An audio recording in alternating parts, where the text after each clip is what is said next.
जय जय गुरुदेव दत्त। प्रत्येक सकाळी देवापुढे उभं राहताना आपण सहज एक अगरबत्ती लावतो, पण कधी विचार केलाय का की ही अगरबत्ती खरंच लावावी का? काही जण म्हणतात शक्यतो लावू नये, तर काहींना वाटतं देवाला सुगंध हवाच। मग खरं काय? परंपरा, श्रद्धा की एक चुकीची सवय? देवापुढे धूप आणि दीप यांचं फार महत्व आहे। पारंपरिक पद्धतीत लोभान, शुद्ध धूप, लवंग, वेलदोडा, हिंग, तूप अशा पदार्थांचा वापर केला जायचा, परंतु अगरबत्तीचा उल्लेख पारंपरिक शास्त्रामध्ये फारसा सापडत नाही। ती बाजारात मोठ्या प्रमाणात मिळायला लागली ती फक्त काही दशकांपूर्वी, आणि तिचा वापर वाढला सोयीमुळे। अगरबत्ती म्हणजे ही आपली मूळ पारंपरिक पूजेचा भाग नाही, ती एक नवीन सवय आहे। पण देवपूजा म्हणजे केवळ विधी नव्हे तर भाव, सुगंधित वातावरण, शांत मन आणि चैतन्य निर्माण करणं यासाठी सुगंधाचा वापर केला जातो। म्हणूनच तर अगरबत्ती शुद्ध वनस्पतीपासून बनवलेली असेल तर ती योग्य आहे।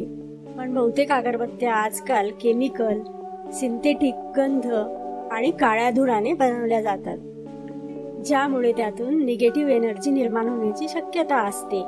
आणखी एक गोष्ट, आपण देवाला जे अर्पण करतो ते शुद्ध असलं पाहिजे, मग तो सुगंध का असेना। अगरबत्तीत वापरलेला चारकोल पावडर, सिंथेटिक परफ्यूम्स आणि बाइंडर हे बर्न करतात।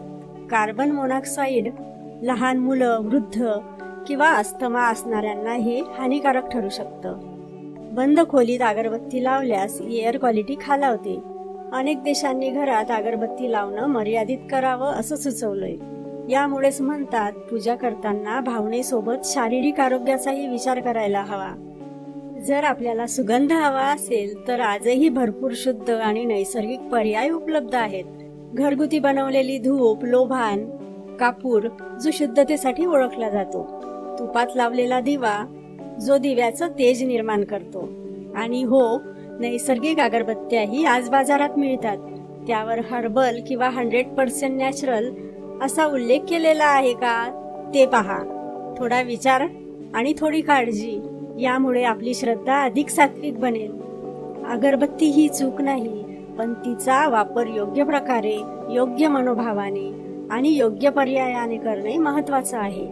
श्रद्धा अंध नाही असावी, ती समजून केली, विचारपूर्वक केली तरच ती सोप्या आस्थेचं रूप धारण करते। तुमच्या घरी पूजा करताना काय वापरतात? अगरबत्ती लावता का की फक्त दीप आणि धूप? कमेंटमध्ये तुमचं मत नक्की सांगा।